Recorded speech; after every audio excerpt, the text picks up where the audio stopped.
I would like to introduce about myself a little bit. And I'm working for a think tank led by the chief economic advisor to the president, who is a well-known person, Dr. U Mien. As you know, that there is no such institution in our country under the previous system. To build up the institution, there are lots of restrictions to build up the institution inside the country. So at that time, I was based in both Chiang Mai and Bangkok in Thailand. I'm working with a think tank called Vahu Development Foundation. We focus on policy research. And at that time, my status is that I could get back to the country. So whenever I got back to the country, I met with Dr. U Mien alike professors and then collected the ground information. But at that time, to conduct research is very restricted. And we were like under the radar.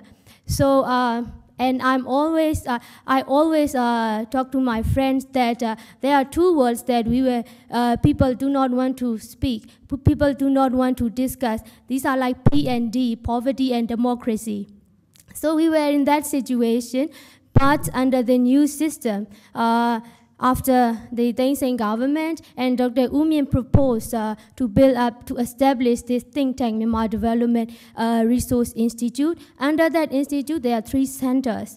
I am particularly working for the Center for Economic and Social Development. The other 2 centers are like, one is focusing on strategic and international studies, the other is focusing on legal issues.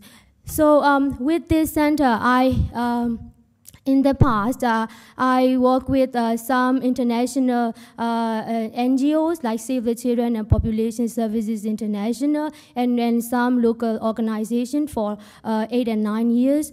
Then with this institute, I'm an economic graduate from Chiang Mai University, and I focus on fiscal issues.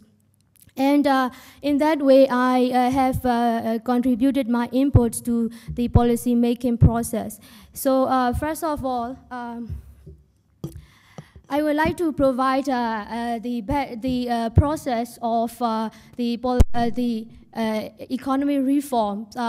As you know that under the leadership of President Thein Sein, started from March 2011, in our country, reform has been distinguished according to the fiscal year. So in March 2011, it's like focusing on political and national reconciliation. And in 2012, President Thein Sein gave a speech that we will focus on macroeconomic reforms. Then in this year, and I think it is also important that he encouraged to focus on public administrative reform.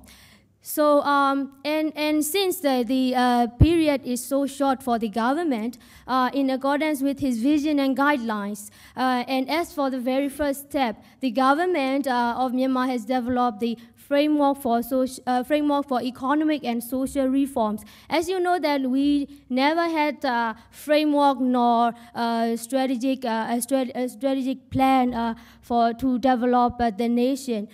So this is the very first framework, which is very broad, but government can hold this as a tool to, especially when they discuss with the international partners.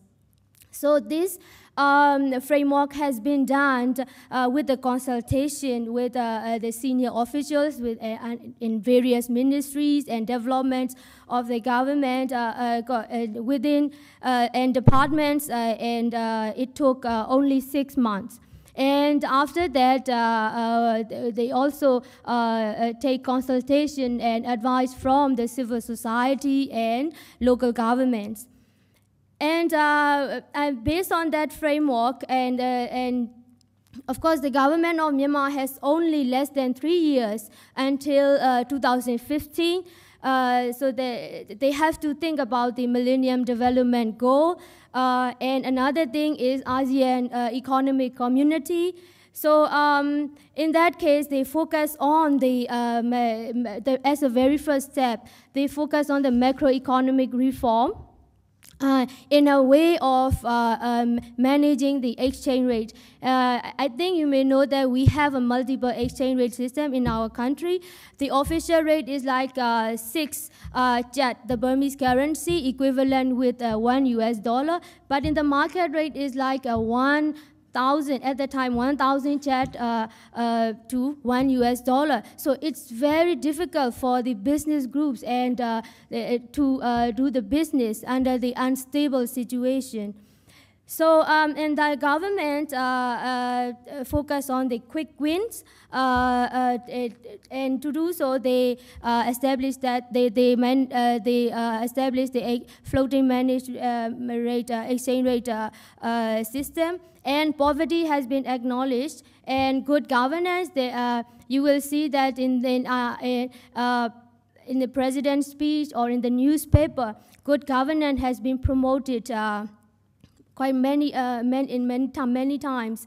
And to move on, the government of Myanmar has set up 4 priorities. That is to sustaining agriculture towards industrialization. And the second one, which I think most importantly, it is the balanced and proportionate development across states and regions.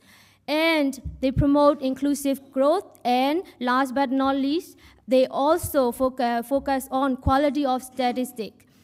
So in that case, I would like to highlight the role of subnational governments, which is the second objective of the government of Myanmar, that is balancing between the states and region. Because when I study these fiscal issues, the budgetary reform, I'm focusing on both central and local level. So since the economy opens up, one of the crucial issues raised by the public is the budget transparency, because budget is actually our daily life, but nobody knows about what the budget is. So expectations for rural welfare improvements have been built up, but few efforts have been made to meet the population needs, especially for the healthcare and education or for upgrading infrastructure. So under the previous system, state budget was strictly top-down, and only line ministries maintained the authority to the lowest unit. And the discretionary power is in the hand of the head of the state. So there is a huge, large slush fund that nobody knows. It's kind of, it's very, and nobody can question to the defense budget. According to the budget law of 2011, it mentioned that nobody can question the defense budget. So, but starting from this year, the defense minister has to answer the question raised by the parliamentarians. So I see this as a first step, and the participation of the parliamentarian is crucial. And another thing I would like to highlight is the poverty incident in our country. Poverty still remain high at 26% in 2010. But the president thinks in Myanmar, the national planning is one of the powerful ministry, and the development is based on the 30-year plan. So in this year, this is the fifth 5-year, they developed the fifth 5-year national plan. And according to President Thein Sein, of course, he committed that, he accepted that we have poverty in our country, 26%. Then the target is the poverty should be reduced by 60% in 2015. And however, the rural poverty is considerably very high than urban poverty. And I would like to provide the general overview of the development situation so that you can imagine. Like other countries, other developing countries, in Myanmar, we have 1 out of 4 rural households has no access to healthcare. And 10% of girls under 5 years are severely malnourished. Because when I work with, I'm the witness of the situation, because when I work in the dry zone, the dry zone is one of the high malnourished area, and 2 in 3 rural households does not have electricity. And access to small loans for SME and farming households has been declining. So to strengthen, because SME development is one of the priorities of the government, but still we have lots of challenges.